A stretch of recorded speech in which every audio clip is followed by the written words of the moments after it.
안녕하세요 유튜브 여러분. 지금까지 해왔던 언어 컨텐츠에 이어서 당분간은 금융과 경제에 관한 컨텐츠 또한 비디오로 만들어 보고자 합니다.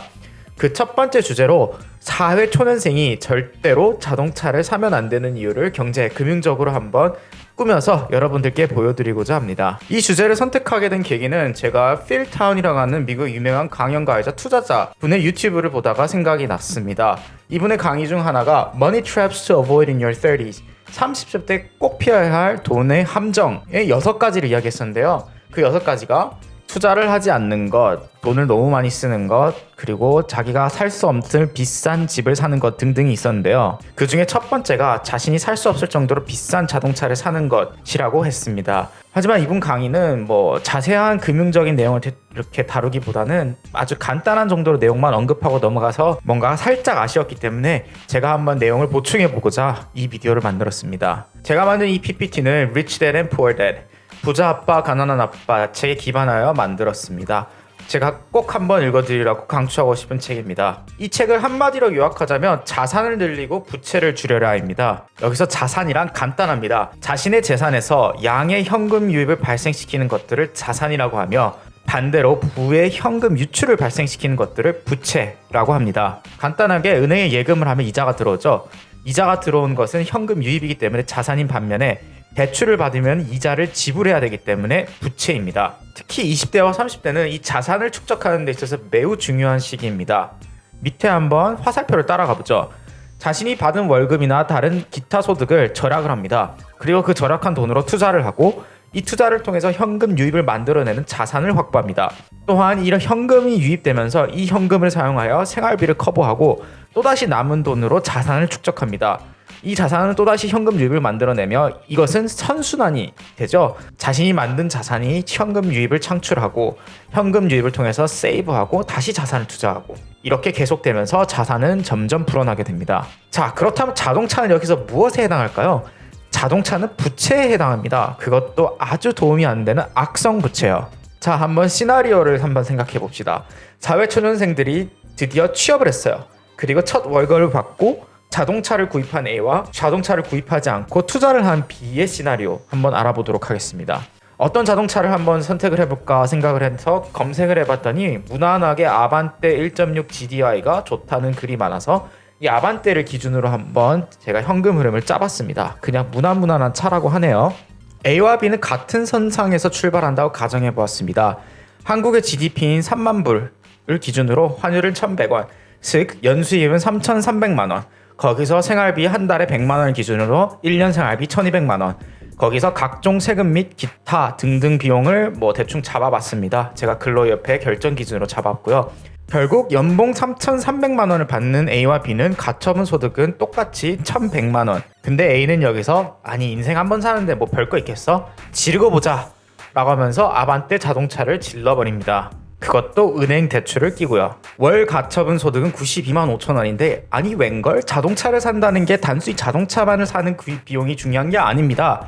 은행 원금, 은행 이자, 자동차 보험, 유지 수리비, 기름값, 세금, 거기다 자동차를 가지면서 건강보험료가 상승하는 것 등등해서 이 자동차는 정말 돈 먹는 하마예요. 가격 2천만 원을 주고 구입을 했기 때문에 은행 대출을 받아야 되고 이걸 5년 할부로 냅니다. 은행 이자 또한 오토론 대출금리 4%로 잡았고요. 자동차 보험, 수리비, 기름값 이런 것들은 첫차 연구소라고 하는 블로그에서 평균값을 한번 가져와 봤습니다. 또한 자동차세와 취등록세, 자동차 취등록세 내는 거 잘 모르는 사람도 많은데요. 따로 또 내야 합니다. 여기다가 건강보험료가 상승할 거고요. 차가 있으면 더 자주 놀러 가게 되겠죠. 여자친구랑도 놀러도 가야 될 거고 드라이브도 해야 될 거고 하면서 플러스 알파가 생길 거예요. 자동차가 있기 때문에 지하철이나 택시를 덜 탄다고 해서 교통비를 차감하는 건데 이게 교통비 차감이 플러스 알파분과 상쇄한다라고 가정하고 나서 자동차 비용을 다 떼고 나서 가처분 소득은 17만 원이 나옵니다. 여기서 12를 곱해서 1년 가처분 소득은 약 200만 원 정도가 나옵니다. 각종 비용을 제하고 나니까 1년간 200만 원밖에 수중에 A는 남지 않습니다. 자, 그럼 한번 B를 보죠. B는 똑같은 가처분 소득을 가지고 투자를 시작하였습니다. 투자를 하는 데 있어서 분산 투자는 기본이죠. 그래서 안전자산 예금의 30%를 투자하고 주식 투자의 70%를 넣기로 합니다. 이자나 금리 같은 경우에는 제가 결정 기준으로 써놨고요. 기준금리는 약 2% 정도로 잡고 코스피 투자에 했는데 이거에 대한 수익률은 대충 연 7%로 가정을 했습니다. 비의 재산을 한번 보죠. 30%와 70% 각각 분산 투자를 했더니 5년과 10년 후의 자산은 약 6천만 원과 1억 4천만 원이 됩니다. 자, 그럼 아까 A는 200만 원 정도가 남았었죠. A는 나머지 200만 원을 이걸 투자를 어떻게 합니까? 이렇게 적은 돈인데 예금을 다 했어요. 예금을 똑같은 금리에 예금을 했다고 가정하니까 5년과 10년 후에 각각 1,000만 원과 2,200만 원의 자산을 가집니다. 뭔가 숫자가 되게 적지 않나요? 바깥 비교했던 A와 B의 재산을 한번 같이 모아보겠습니다. 5년 후 자산 차이는 약 5천만 원이 나고요. 10년 후에는 무려 1억 2천만 원이 납니다. 물론 이런 계산에 있어서 많은 가정이 들어갔기 때문에 일반화를 시키기는 어렵겠지만 오히려 월급이 늘어서 그 늘어난 월급만큼 더 투자를 했다면 차이는 오히려 더 클 수도 있습니다. 물론 그리고 여기 엑셀에 의해서 계산할 때는 모든 것을 복리로 가정하였습니다. 그렇기 때문에 그 돈이 들어갈수록 늘어나는 속도는 더욱더 빨라지는 거죠. 자, 여기서 제가 방금 드렸던 자동차는 예시일 뿐입니다. 이 외에도 자산 같지만 실제로는 부채인 경우도 상당히 많습니다. 아파트를 예를 들어보죠. 많은 사람들이 아파트는 자산이라고 생각을 하는데요. 특히 우리나라 사람들은 더더욱 그렇죠. 아파트는 자산인가요? 자, 그럼 방금 제가 말씀드렸던 자산과 부채에 대한 정의를 한번 다시 생각해보죠. 자산은 양의 현금 유입을 발생시키는 재산이며 부채는 부의 현금 유출을 발생시키는 재산입니다. 이 정의를 생각하면 다시 한번 살펴보죠. 아파트는 자산일까요? 정답은 그럴 수도 있고 아닐 수도 있답니다. 만약에 땡전 한 푼 없는 사람이 아파트를 사기 위해 무리하게 대출을 받았고 이 대출 원금과 이자를 갚기 위해 소득 절반을 지출한다. 자신의 생활비를 쓰고 나면 자산을 쌓을 수 있을 소득이 없어진다. 이러면 절대로 자산이 아니죠. 반대로 충분한 자산이 있는데 그 자산에서 나오는 현금으로 집을 사는데 보탰었고 지금까지 쌓아온 자산 덕분에 이자 부담이 크지 않으며 그리고 이 집이 나중에 가격이 오를 가능성이 매우 크다. 그럼 충분히 자산으로도 생각이 될 수 있죠. 바로 이런 것들이 카푸어라든가 하우스푸어들이 발생하는 이유입니다. 자산을 충분히 쌓아서 여기서 나온 현금 흐름으로 자신의 생활비를 보태 쓰거나 자산을 다시 확보하는 것이 아니라 무리하게 대출을 받아서 부채인 자동차와 집을 덜컥 사버리기 때문에 부의 현금 유출이 발생해버리는 거죠. 그렇기 때문에 끝없는 악순환이 발생하게 되는 겁니다. 물론 여기에 예외는 있습니다. 집이 항상 부채일 수는 없으니까요. 부모님이 사주시는 금수저라든가 자신이 영업맨인데 영업을 하는 데는 자동차가 필수인 경우 또는 시골에 살기 때문에 대중교통이 전혀 불편한 곳에 산다. 이런 일이라면은 자동차는 꼭 필요하죠. 그러면은 부채가 아니라 필수 불가결한 자산이 될 수도 있습니다. 하지만 한국에서 산다면 과연 대중교통이 이렇게 잘 구비되어 있는 나라에 사는데 교통이 불편한 곳에 사는 사람이 얼마나 될 것이며 부모님이 자동차를 덜컥 졸업하자마자 사줄 수 있는 사람이 얼마나 될 것이며 영업을 하는 사람이 도대체 얼마나 될까요?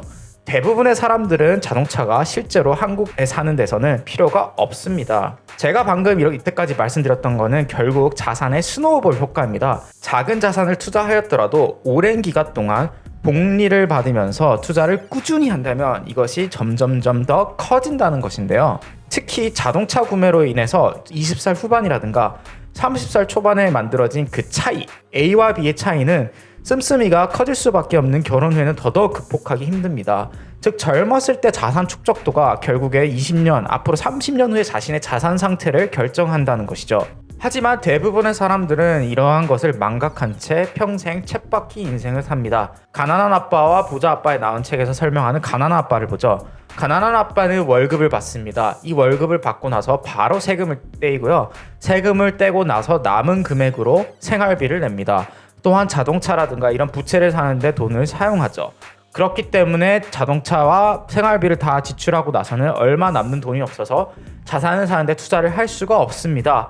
악순환이죠. 반대로 부자 아빠를 보죠.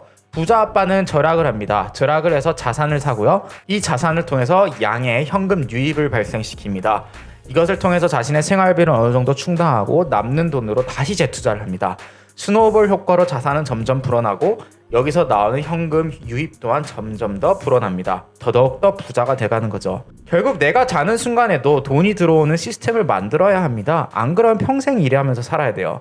이것을 영어로는 패시브 인컴이라고 합니다. 패시브 인컴을 해석하자면은 내가 실제로 시간을 들이지 않더라도 내가 자고 있는 순간에도 현금이 발생하는 그런 수입이라고 볼 수 있겠는데요.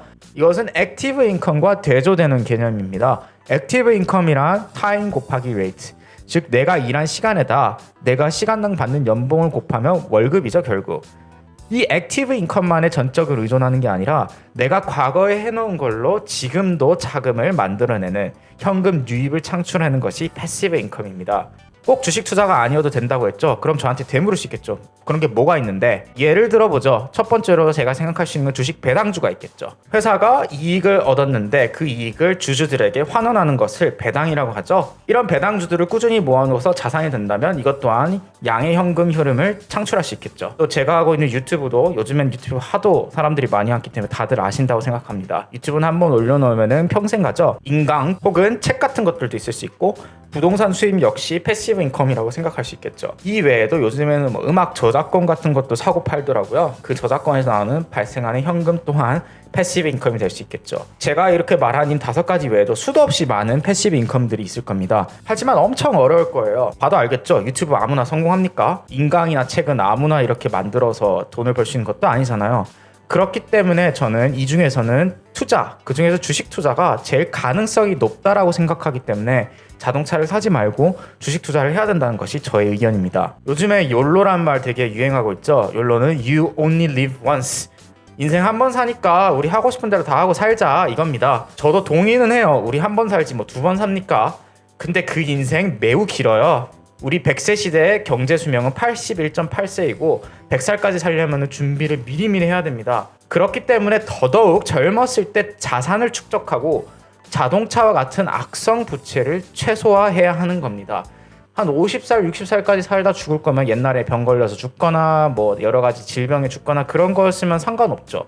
근데 100살까지 사는 인생에서 욜로 한다고요? 욜로 하다가 골로 간다는 말 저는 매우 동감합니다. 자, 지금까지 자동차를 사면 안 되고 자산을 축적하고 패시브 인컴을 통해서 양의 현금 흐름을 창출하는 것을 젊었을 때 해야 된다라는 것이 저의 이번 강의의 핵심이었습니다. 그럼 많은 사람들이 묻겠죠.